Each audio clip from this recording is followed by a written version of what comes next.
Түз эфирде жаңылыктардын күндүзгү чыгарылышы, студияда мен Нуржамал Алымкулова, саламатсыздарбы? Бүгін президент Сооронбай Жээнбеков Сауд Аравия корольдугунун Кыргызстандагы атайын жана ыйгарым укуктуу элчиси Абдурахман бин Саид бин Мухаммед Аль Жуманы кабыл алды. Элет жерин таза суу менен камсыз кылуу, жаңы ооруканаларды, мектептерди жана бала бакчаларды куруу иштери боюнча долбоорлорду ишке ашыруу маселелери боюнча пикир алмашуу болду. Элчи Абдурахман бин Саид бин Мухаммед Аль Жума ушул жылдын 31 майында Мекке шаарында өтө турган Ислам кызматташтык уюмунун 14 саммитине эки ыйык мечиттин көзөмөлдөөчүсү улуу даражалуу Сауд Аравия королу Сальман бин Абдель Азиз Аль Саудтун чакыруу катын тапшырды. Президент Сооронбай Жээнбеков чакыруу үчүн ыраазычылык билдирип, Ислам кызматташтык уюмунун 14 саммитине катыша турган ниетин билдирди. Премьер-министр Мухаммедкалый Абылгазиев президент Сооронбай Жээнбековго өкмөттүн аппараты жетекчиси Шамил Асымбековду берген арызына ылайык ээлеген кызматынан бошотуу жөнүндө сунуштама киргизди. Мурат Мукамбетов берген арызына ылайык өкмөттүн аппараты жетекчисинин орун басары кызматынан бошотулду. Тиешелүү чечимге өкмөт башчы кол койду. Бул кадрдык чечим КТ Мобайл жырчкасынын жана улуттук уюлдук байланыш операторун түзүүнүн, ачык өкмөт улуттук форумунун катчылыгынын жетекчилигинин ишмердүүлүгүнүн айланасындагы акыркы окуяларды эске алуу менен кабыл алынды. Жол кыймылынын эрежесин бузуулары үчүн айыппулдарды тууралуу маселесин изилдеп чыгуу боюнча жумушчу топ түзүлүүдө. Премьер-министр коомчулуктун пикирин эске алып, ошондой эле Жогорку Кеңештин депутаттарынын демилгесин көңүлгө алуу менен жумушчу топко учурдагы айыппулдардын өлчөмүнүн негиздүүлүгүн жана натыйжалуулугун карап чыгууну тапшырды. Анын пикиринде өлкө аймактарында долбоордун кийинки баскычтарын ишке киргизүүнүн алдында долбоорду Борбор шаарда ишке ашыруунун жыйынтыктарын тыкыр талдоо жүргүзүү жана келечекте бардык реалдуулуктарды эске алуу менен сапаттуу ишти камсыздоо зарыл. Өкмөт башчы баса белгилегендей, бул маселени кароодо жарандардын пикирин көңүл чордонуна коюп, коопсуз шаар долбоорун жүзөгө ашырууда келип чыккан маселелерди өзгөчө дыкаттык менен кароо зарыл. Премьер-министрдин айтымында айыппулдардын көлөмүн өзгөртүү боюнча негиздүү жана сапаттуу сунуштамаларды иштеп чыгуу үчүн бул маселени терең жана ар тараптуу изилдеп чыгуу керек.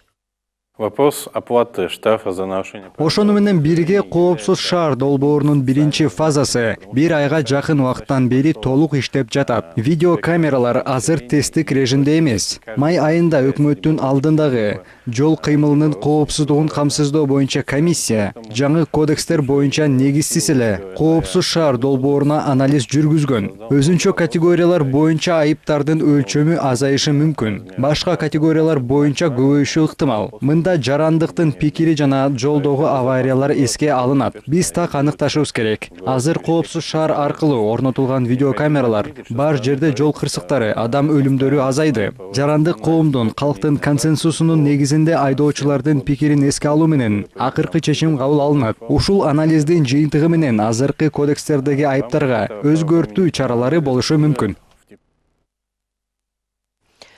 Кеңешмеде белгиленгендей, коопсуз шаар долбоорун ишке ашыруунун алкагында бүгүнкү күнү жол эрежесин бузуулар жөнүндө 108.137 токтом түзүлгөн, анын 44,5% төлөнгөн. Ошол эле учурда жол кыймылынын эрежесин бузуулардын ар башка түрлөрү үчүн негизинен 1000 сомдон 5000 сомго чейин жоопкерчилик белгиленген.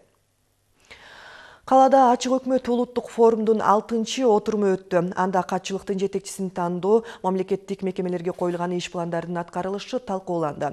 Жыйындын жүрүшүндө катчылыкка өкмөт тараптан Эрмек Нурбеков жооптуу болору белгилүү болду. Темага кенен кабарчыбыз Салабат Эркетаева токтолот.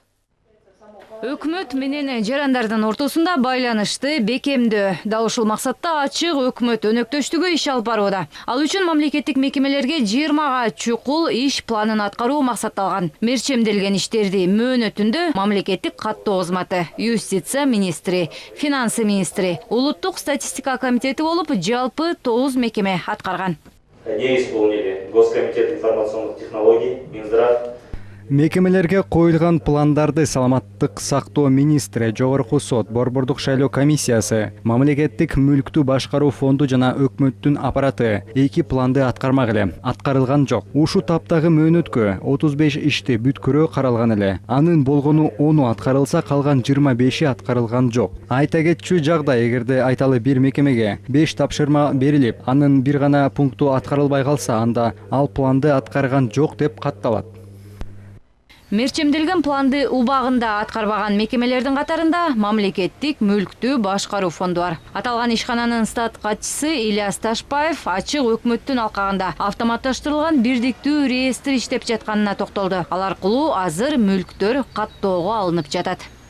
На протяжении 2 лет фонд госимущества уже Мамлекеттик мүлктү башкаруу фондунда 2 жыл болуп калды. Автоматташтырылган система иштеп жатат. Ал жака мамлекеттик органдар мүлктөрдү киргизишүүдө. Айталы мектептер, жер тилкелери, курулуп жаткан ишканалар, жабдыктар, транспорттар жана башка ушул сыяктуулар. Мисалы, ал жака имараттардан 10.374 каттоого алынды. Мындан сырткары электрондоштуруу системасы да ишке ашырылып, биздин мекеме былтыркы жылдын 10 октябрынан тарта документтерди электрондук негизинде кабыл алууда.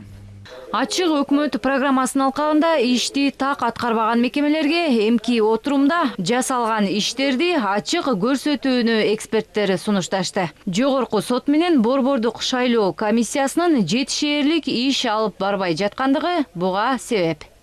ЦИК это касается прозрачности финансирования избирательных кампаний, тем более у нас... Борбордук шайлоо комиссиясы шайлоо компанияларынын каржы булактарын ачыктыгын көрсөтүшү керек. Себеби жакын арада парламенттик шайлоо өткөнү турат. Ал эми жогорку сот жарандарга соттук чечимдердин жеткиликтүүлүгүн камсыз кылышы абзел. Ошондуктан мен бүгүнкү улуттук форумдун катышуучуларын кийинки отурумда ушул эки мекеме презентациясын даярдап, аткарган иштерин бизге ачык айтып бериши керек. Сделать в следующий раз на следующем заседании презентации. Ачык өкмөт улуттук форумдун кезектеги жыйынында катчылыктын башчысын шайлоо маселеси көтөрүлдү. Айта кетсек, буга чейин аталган орунга конкурстун негизинде тандалып алынган. Нурбеков Эрмек, ал биздин адисибиз, бизде ошол сектордун башчысы, коррупциялык каршы сектордун башчысы. Анткени биз эмне үчүн ал кишини даяндаганбыз, өкмөт тараптан ошол жоопту деп. Анткени бул биздин бүт иш-чараларыбыз ачык өкмөт негизгиси эң башкы максаты ошо ачык, айкын коррупцияга каршы аракеттер болуш керек деп. Жыйындын жүрүшүндө улуттук форумдун мүчөлөрү ачык өкмөттүн катчылыгы министрлер кабинетинин курамында кылууну сунушташты. Кошумчалай кетсек, улуттук форумдун жыйынтыгында ачык өкмөттүн 2 логотиби көрсөтүлдү. Салабат Иркетаева, Жанадил Абубакир уулу, ЛТР Бишкек. Бишкекте ишкерлик кодексинин ишке ашыруу жана оңдоп түзөөлөрдү киргизүү боюнча иш-чара өттү. Ага 100дөн ашуун бизнес чөйрөнүн өкүлдөрү катышып, сунуштарын беришти. Аталган кодекс жергиликтүү ишкерликти колдоо максатында иштелип чыккан. Ириде экономиканы алдыга сүрөө менен заманбап технологиялар аркылуу ишкерликти өнүктүрүү жана инвесторлорду тартуу камтылганын адистер белгилешүүдө. Кошумчалай кетсек, ишкерлик кодекси Казакстанда 2015 жылдан тарта иштеп келсе, Орусияда болсо инвестиция жаатында документ иштелип чыгууда.